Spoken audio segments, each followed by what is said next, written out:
Palabras Más, con Álvaro García. Doctor Roy Barreras, bienvenido a Palabras Más. Hola Álvaro, un saludo especial a las televidentes y los televidentes. Muy grato este espacio. Lo mismo le digo, una gran oportunidad para hablar de política que está tan caliente en Colombia en estos días.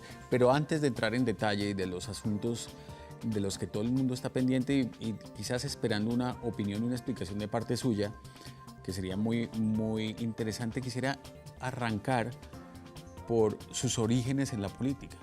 Usted es médico. Bueno, le quiero ¿Usted contar. por qué se metió a la política?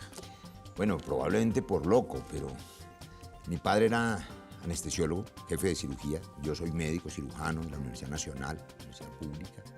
Ejercí 18 años la medicina, pero en la juventud, en el colegio, conocí un personaje maravilloso que era Luis Carlos Galán. Y acompañé a Galán hasta que lo asesinó la mafia en ese agosto del 89.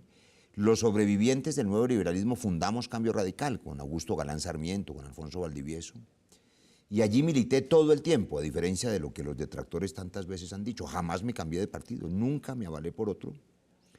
Hasta que cuando regresé después de 18 años a la política, a mi partido, que era Cambio Radical, encontré que el presidente del partido era Germán Vargas Lleras. Allí pues simplemente no hubo química. No hubo amor a primera vista, teniendo Vargas muchas cualidades. Y terminé en el partido de la U en el único cambio obligado que he hecho. Y ahí estuve defendiendo las políticas públicas buenas para el país en su momento. Y ahí estoy, y ahí sigo. Inclusive el presidente Uribe, para entrar en materia, que había sido por supuesto inspirador del partido, se fue del partido. Cambió de opinión, fundó otro partido, abandonó la paz, él que había firmado el indulto y el reindulto del M-19, él que creía en la paz, que había intentado la paz con el ELN en La Habana, que fue el que metió a Chávez, usted se acuerda, y a Granda, lo liberó y metió a Piedad Córdoba en los diálogos. Ahora pues abandonó esa esperanza de la paz y se fue, como cuando los padres se divorcian, uno dice, bueno, mi papá se fue, pero es viejo, es chévere, y lástima que se haya ido. Y aunque el papá tire piedra y el papá se cometa errores y se vuelva un viejo terco y regañón y obsesivo, pues la gente le tiene cariño. Pero yo me quedé ahí, en el mismo sitio donde estaba. Muchos lo recuerdan a usted como uno de los grandes defensores de la política del presidente Álvaro Uribe. Ya nos explicó el tema de la paz. ¿Qué lo une y qué lo separa hoy de Uribe, además del tema de la paz? ¿Y es un asunto insalvable? ¿Eso cómo funciona en la política? Sí, a mí me separan dos cosas que son insolubles, que yo creo que no tienen arreglo. Solamente dos. Yo tengo una profunda admiración por la capacidad política, por la capacidad física, capacidad de trabajo de Álvaro Uribe. Pero hay dos cosas en las que no nos podemos poner de acuerdo porque son profundamente ideológicas, y él lo sabe. La primera es este asunto de la paz, el reconocimiento del conflicto armado. La última conversación larga que tuvimos con él, hace más de 3 años, fue precisamente cuando yo, en la ponencia de la ley de víctimas, reconocí el conflicto armado interno. Él me pidió que retirara la ponencia. Él no cree en el conflicto, cree que es simplemente una amenaza terrorista. Yo creo que hay que reconocer a las víctimas y por eso nos separamos. El otro tema que me separa, que es un tema polémico, que divide la opinión en Colombia y en el mundo, es que yo creo que Colombia va a ser un país muy bello cuando no tengamos guerrilla, por eso creo en la paz, y cuando no tengamos esa maldición del narcotráfico que tanto daño hace. Y la solución al problema del narcotráfico, a esas drogas que hacen daño, que son la marihuana y la cocaína, es la misma solución, está inventada, que a otras dos drogas que hacen más daño todavía, que son el alcohol y el tabaco. Es la legalización mundial de las drogas. La legalización, ni siquiera lo que llaman despenalización. Y el presidente Uribe cree exactamente en lo contrario. Cree que hay que penalizar las drogas y la penalización y la prohibición es el crimen, es lo que genera las mafias. Pero pues lo dicen los últimos 7 premios Nobel de Economía. La solución será esa finalmente, será la regularización. Yo tengo hijos, soy padre de familia, he sido educador, yo no quiero que mis hijos sean alcohólicos. La mayoría de sus televidentes, Álvaro, los que tienen hijos adolescentes, sus hijitos no son alcohólicos. Y no son alcohólicos no porque el alcohol no sea legal. Pueden comprar alcohol en la esquina, es porque tienen papá, tienen mamá, tienen colegio, tienen quien les prevenga y tienen un Estado que regula el consumo. Por eso no se puede fumar en recintos públicos. Pero si estuviera prohibido el alcohol y el tabaco, habría mafias del alcohol y el tabaco. Acabar con las mafias es acabarles el negocio. Ese segundo punto, mi convicción de que la solución para acabar con la maldición del narcotráfico es la legalización de esas soft drugs y que no se asusten los padres de familia, que eso no aumenta el consumo, nos separa del presidente Uribe. Usted decía ahora que drogas que hacen daño, como la marihuana y la cocaína, hoy se está hablando en Colombia de permitir el uso medicinal y controlado de la marihuana para temas de dolor. Lo está proponiendo Juan Manuel Galán. ¿Usted está de acuerdo con eso? ¿Le parece que es un... Sí, esa es una aproximación tímida. Me parece bien que, digamos, se escondan con eufemismos para hacerle el quite al debate y digan, mire, no usemos solo la marihuana para el dolor. Pues claro que se sabe, los emplastos de marihuana lo saben las abuelas. Yo hice 18 años de medicina alternativa, pero no solamente es la marihuana, es la hoja de coca, es el té de coca. Los usos medicinales, nadie discutiría que deberían ser permitidos, pero eso no es el problema. Es que la mafia no existe porque las abuelitas pongan emplastos de hojas de marihuana en la rodilla hinchada. La mafia existe porque prohíben el consumo recreativo de esas drogas. O sea, nadie discute que el alcohol es antiséptico. Ese no es el problema, uso medicinal. El problema es que el alcohol se use para beberlo. Cuando prohibieron el alcohol recreativo para beber, se generó la mafia. Mientras se prohíba el consumo de cocaína y marihuana con usos recreativos, habrá mafia. Entonces, digamos que el uso terapéutico pues es una manera tímida de entrar, yo apoyo eso, pero eso no es suficiente.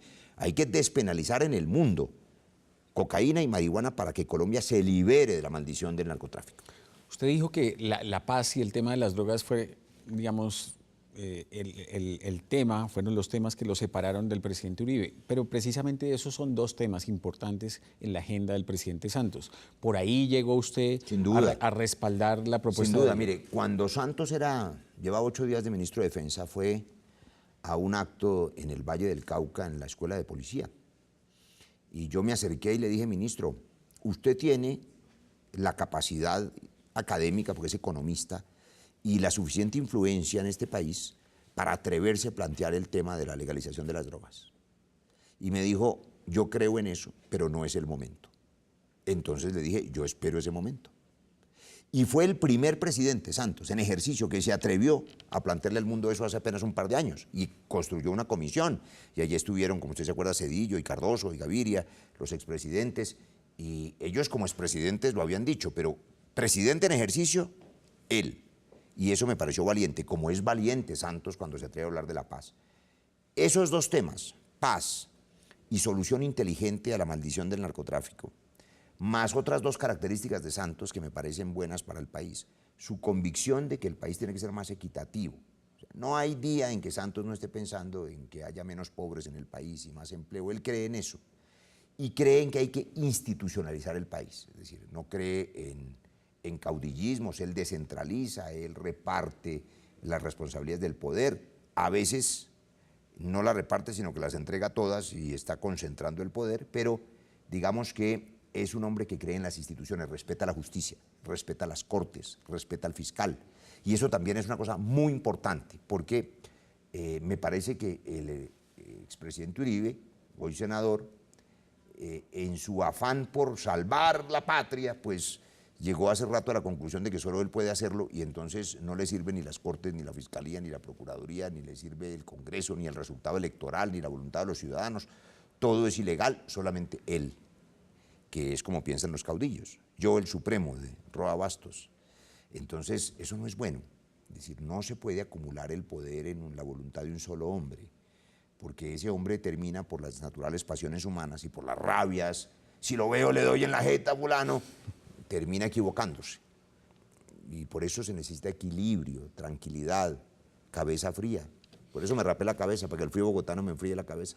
Bueno, ya le quería preguntar de eso también ahora, pero ya que lo toma, que nos lo cuenta, ¿por qué se rapó la cabeza? Mientras no se firme la paz en Colombia, no me volveré a dejar crecer el cabello. Esto es una cosa muy personal, muy íntima. Yo hago ciertas reflexiones que tienen que ver con la cultura tibetana y lo hago periódicamente. Es un acto de desprendimiento, pero es útil mirarse al espejo todos los días. Cuando tú ves la cabeza despoblada, tú sabes que te puedes desprender de todo. Y yo creo que hay que tener cabeza fría y despoblada para poder hacer la paz. desprendimiento. Ojalá se firme rápido la paz, porque en Bogotá hace mucho frío, entonces se le enfrían a uno las ideas. Bueno, hablando de la paz y de los términos de la paz, ya quiero preguntarle sobre el papel del Congreso en todo este proceso, ya lo haré más adelante, pero decía usted que ojalá se firme rápido. Honestamente, ¿cuándo cree usted que se va a firmar la paz?